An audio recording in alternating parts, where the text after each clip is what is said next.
Hey, welcome.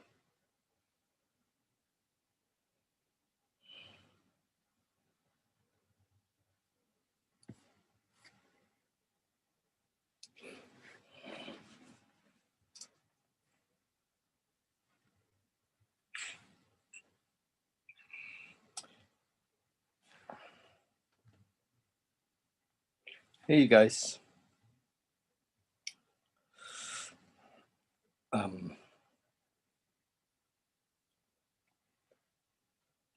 I'm going to put my code in here. Maybe you could join us on Zoom if you'd like at 896 896 4914 7337. That's the Zoom code.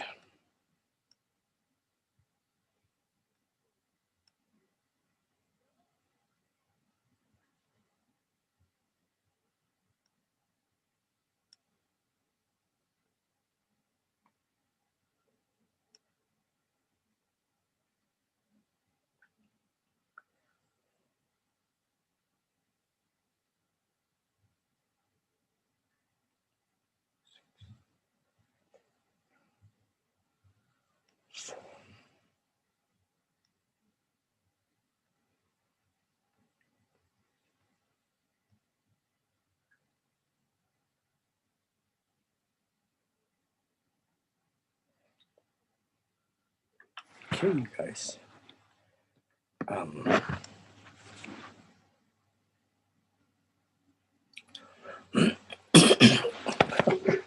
It's Monday and I'm a little late. I forgot that it's 8 o'clock in Calgary, and where most of my friends that joined me on this meditation are at. It's 7 o'clock here, and so yeah, and if you'd like to join, we're going to. I just put the Zoom code there. You can join us on Zoom. That would be really cool if you did. And yeah, I wonder if I'm able to invite some people. I don't know. Well, I do have a little bit to share tonight. This is our Monday meditation, and I've been we missed last week altogether, and I'm out in Campbell River, spending some time with my older brother who had a heart attack, and survived, and got had to go for kind of some heart. I don't know if you call it surgery anymore, but he went to Victoria and got 4 stents in his heart, and it's a he's in the recovery mode. He had some other complications after that, and go for a couple of days in the hospital again. And but yeah, he's making his way back, and every day a little stronger, sleeping better, feeling rested. So it's all good, and I mean, we're whenever we have an opportunity to serve, and I think that the automatic answer is yes. Let's get going, and that's what happened here. Bob had his heart attack, and I learned about it Thursday late afternoon, and I was flew to the island on Saturday morning, and so, but that's not a big deal. That's just what we do. I think that when we realize that in any time we have the opportunity to serve at any level, that we say yes, and unless we're enabling. But I think that I feel fortunate to have been able to come here and spend time with my brother and do this. Yeah, I really do. But I wanted to talk a little bit tonight about the,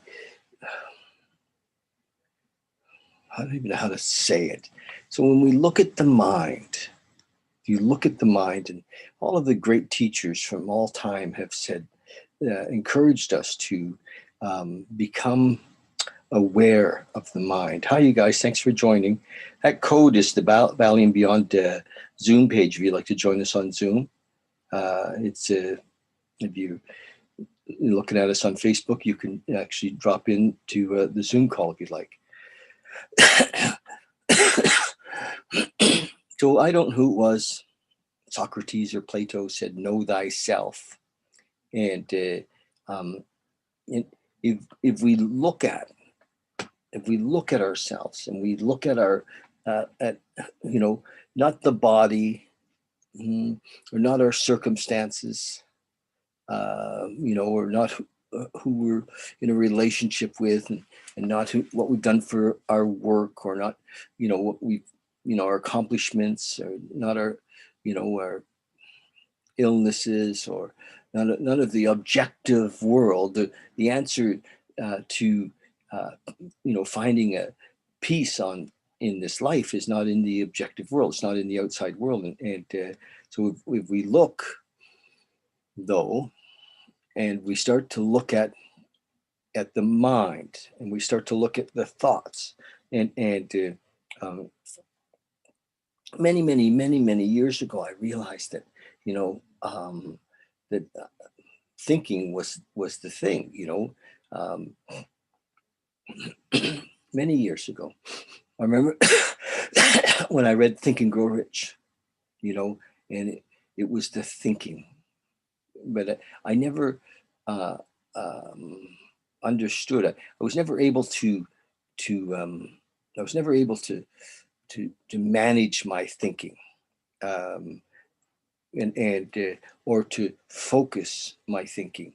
And I I would read a lot of books. I read a ton of books on self-help books, and goal setting, and management style. How do I manage my life style books? And I was always trying to work with the mind as if I would be able to manage it. And what had happened is that I realized, and it took me a long time to realize, even though many of the teachings pointed in this direction, it took me a long time to realize that my fundamental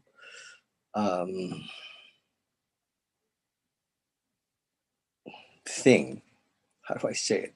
My fundamental thing was that I had fear, and I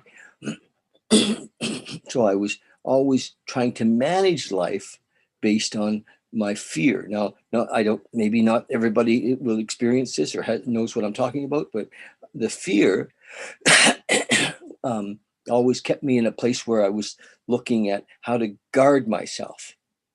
How to guard myself in relationships, how to guard myself in business, how to, get the upper hand if possible, how to put myself in a superior position if possible, and although often feeling I was inferior, but I couldn't change that. So I think some people can with therapy, but I just the change wouldn't come. And I looked, and I thought, a lot of people told me that the answer was in spirituality. And I thought, well, okay. And I really investigated all kinds of teachings and spiritual teachings, but I was still trying to manage it all with the mind. I wanted to have a God experience, but I wanted to manage it. I wanted to be safe, if you will. I don't know whether it was trauma-based or how I got to that place where I believed that I wasn't safe, but that's, so even in spirituality, I believed that there was a higher power or God or universal intelligence. I believed strongly. And though the mind stood between me and that source. So I tried to access this thing, this universal intelligence, divine, whatever it was, through the mind. And it took me a long time to finally realize that what the sages had been telling me all along, the teachers and the Eckhart Tolles and the Ram Dass and Mujis and have been telling me, is that I couldn't find this experience through the mind. So if I couldn't find it through the mind, how could I possibly ever find it? Where would I, so that was my dilemma. I was like, what do you mean? And so I finally got, after, the door opened and I realized that, oh my gosh, it was right here. There isn't any distance between me and that. A whole bunch of things fell in place for me. And I realized that, I really realized that ego, mind, could not be trusted because fundamentally it came from fear. Fundamentally, it was selfish. And I realized that I was not it. And then if I was not it, who am I? That's the question. And I realized through a number of different things that happened over the last couple of years that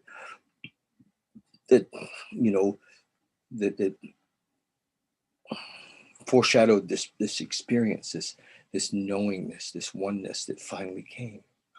So if I'm not that, what am I? And if I'm not that ego, if I'm not my thoughts, if I'm not my goals, if I'm not my purpose, what am I? And I think that so much of life's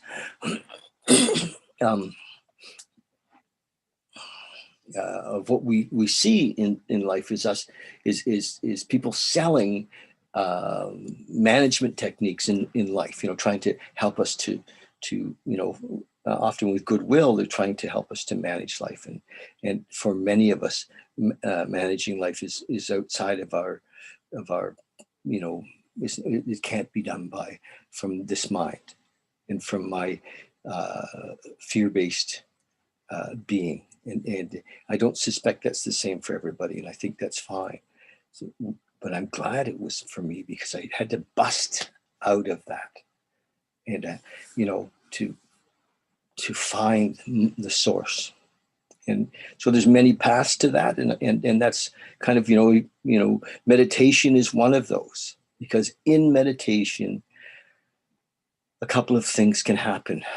One is we get to see our thoughts. We're watching our thoughts. We're like, oh my gosh, and we start to discern that we are not our thoughts. And that comes in meditation. It came also I did a thing called Enlightenment Intensive, where, the question was, tell me who you are, tell me who you are, tell me who you are, for days of tell me who you are. And I realized that all of the story I had about me was not true. It was all just made up. It's not who I was. It may be the things I did, or it may be the experience that I've had, but it wasn't me. But I believed it was me. I thought that I was an accumulation of all my stuff, and somehow I got to look beyond that. It was like, oh, the door opened, and there I was, where I'd always been. It was always there.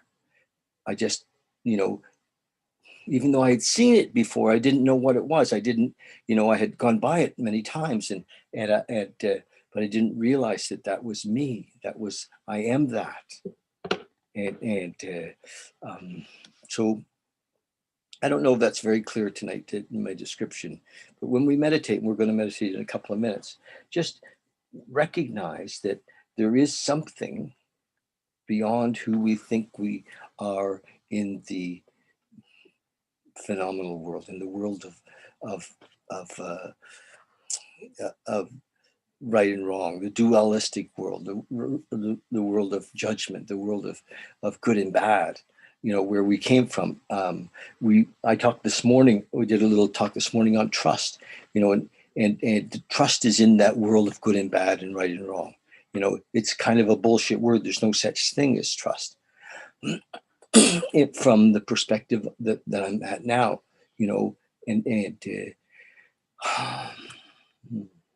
so even gratitude sometimes is a word that means we're discerning what's better than, something's better than something else. We're making up a story, and often we did that. We made up stories about everything. We're the mind, the ego is a meaning making machine, and we thought that ego, we would say, well, ego is only if I'm being selfish or dishonest but no, ego is always making up stories, good or bad, right or wrong. And in this place beyond the ego, there is no right or wrong or good or bad. There's joy, there's peace, there's unconditional love, but it's not right or wrong or good or bad. No fear. And as we tap into that, we don't need to be we don't need to be we don't need to know. We're free. We don't need to know. We find this freedom that we know. We know that everything is exactly as it should be. We know that nothing's missing. We know that we are one with the moment. I want to tell a little story. Today I'm in, yes, jailbreak, baby. Yes. Hi, Kathy. Today I'm in Campbell River, and my brother lives right by the ocean, and I've been out walking quite a bit. He's recovering, and I'm here, as a caregiver. But today, as we were driving around this morning, going to the doctor's office and stuff, we drove by this forest. It's kind of up the hill, and I so, it's this big, beautiful forest with tall trees in it, and anyway, I went back there after to go for a walk, and I get in this forest, and it was gorgeous, so still, like just still. It's beautiful, and um, and I remembered, because I was in the forest, and I actually let go of knowing where I was. And I ended up way deep in the forest, and it got dark. And at the very end, when I finally, found my way out, or I got popped out, it was pitch black out. It was really dark, but it was a beautiful experience of letting go and allowing life to just move me and to follow the paths, and to not know. I'd never been in this forest before. I didn't know, and it was big, and when I discovered that I was not where I thought I was, and I really discovered that I was kind of like, holy shit, where am I?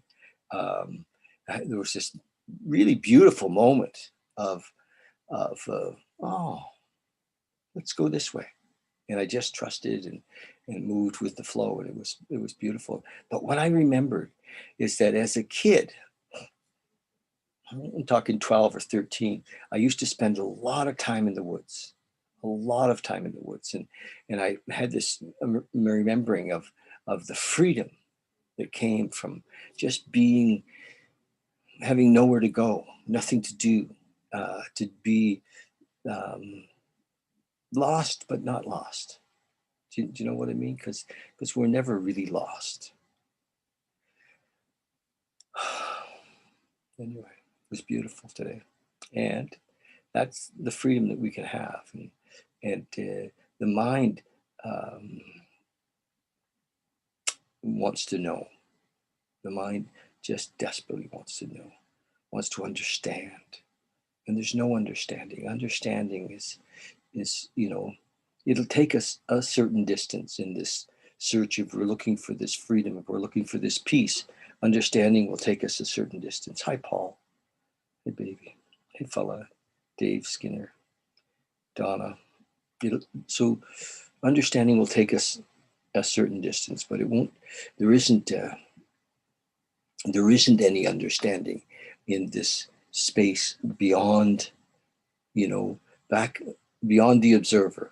You know, when we're going to sit right now and meditate for a little while, and when we do this, there's this. We're going to watch the thoughts, and we're going to see that there is an observer. There is a separate something that's watching the mind, is watching the thoughts. That separate something, if if we're watching that separate something, then we're also an observer of the observer. And we can drop back quite a bit, we can just kind of pop back there, boom, into an openness, because there's as we let go of all of our concepts and all of our beliefs and all of our ideas about ourselves and all of our ideas of right and wrong and good and bad, we really drop into our uh, natural state, beyond even unconditional love, a natural state of nothingness that can't be described, that isn't created, that has always been there and that we've always been part of, and it's where we came from and where we go back to. And it's always here. And as we access that in our meditation, as we begin to see that, then we begin to know it, not from a place of explanation or not from a place of describing, but we get to realize, we start to realize that, oh my gosh, I am that. There's no separation between me, this, the I am, and that. We're all one. And then, life becomes such an adventure, because there's, nothing can possibly be out of place when we're expressing, when we're connecting, when we're realizing that we are that. So that, to me, is the purpose of this meditation, is to open the door. And I think one of the things that's happened, for me, is that it's lovely to spend time alone. There's nothing needed. There's no alone. Alone is only in the mind. There's nothing needed. Need is only in the mind. Desire is in the mind. Fear is in the mind.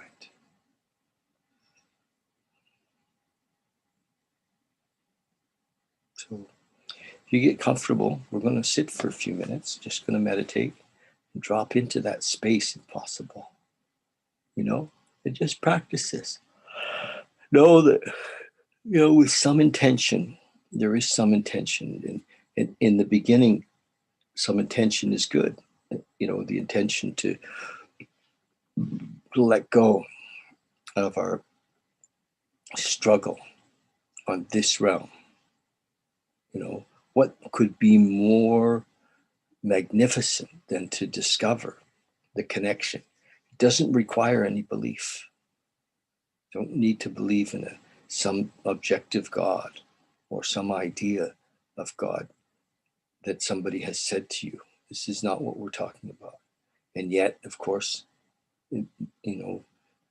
this is what is, and where the stories came from.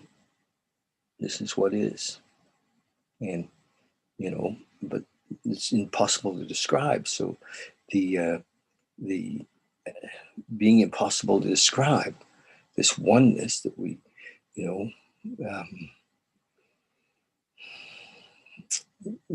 cultures made up stories and said, this is the way, this is the way. And in most of the stories, there is the truth, this oneness that we are part of. And in my 12-step world, Bill Wilson said, and we agnostics, God either is or he isn't. Either he's everything or he's nothing. If he's everything, and he's not separate from us. It's just our realization that we are that opens the door. It's like, oh my God, huh, wow, God is everything. It's always beyond any name or any concept or any idea.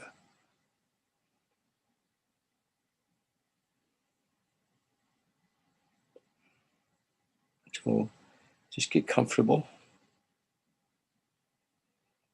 find your space. I like to suggest that, that your back is that you're leaning or you're sitting in a spot where you feel you don't have to hold yourself up. Not laying down though, not laying down. Ego isn't fond of you going through this door. Ego isn't fond of you going through this door, into the magic kingdom. We live in the magic kingdom. But here we are, dropping into this space. Just breathe through the nose. Breathe through the nose again. And the breath, as we focus on the breath, it brings us into the moment. Like Eckhart Tolle said, the power of now. You see, in the phenomenal world, in the ego world, in the dualistic world, we don't have any power. We don't have any power. We bring power to that world with love. We bring power to that world with service, because those are beautiful instruments of this realm that we're accessing. Service and love, caring. So as we do things in the dualistic world, as we have love is the opposite of fear. So when we bring love in to our actions, then we have power. Love is power. But again, as soon as we really desire something, the love kind of goes away. So if we focus in the world on service, on love and service, it's amazing.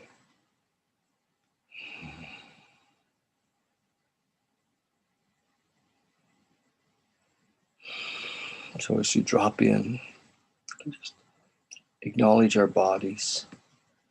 The body is a beautiful vehicle. It is not me. It is not you. It's just a beautiful vehicle. And we get to experience this journey in this body.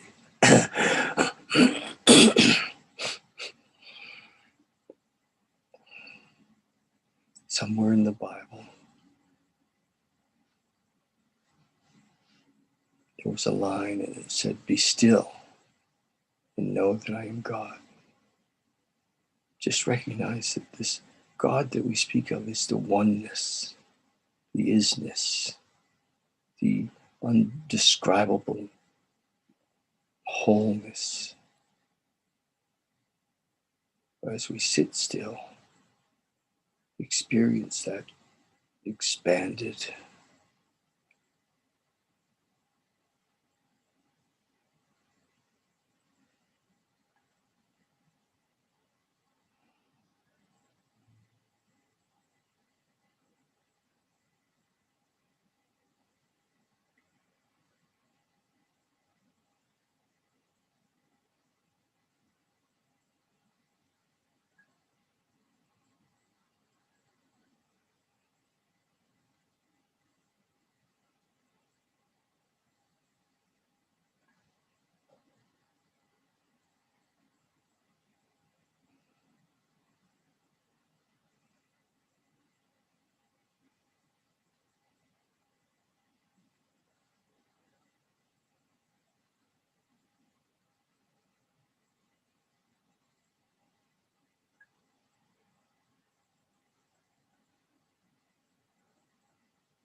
Wow.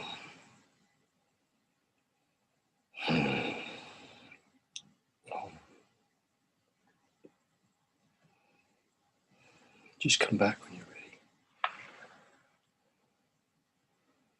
It's a short meditation, but boy. Hi, Dave. Chris.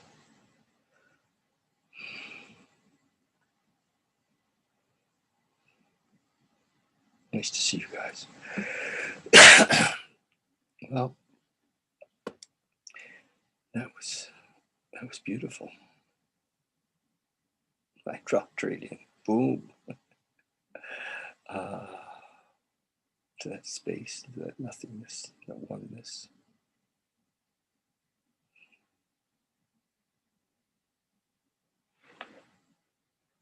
No matter what's going on in your life, recognize that it's ego that wants to label it bad or good or right or wrong. Ego wants to get into the debating society. Ego wants to measure. Just know that things are unfolding as they should. Trust your intuition. These are strange times. It's no question.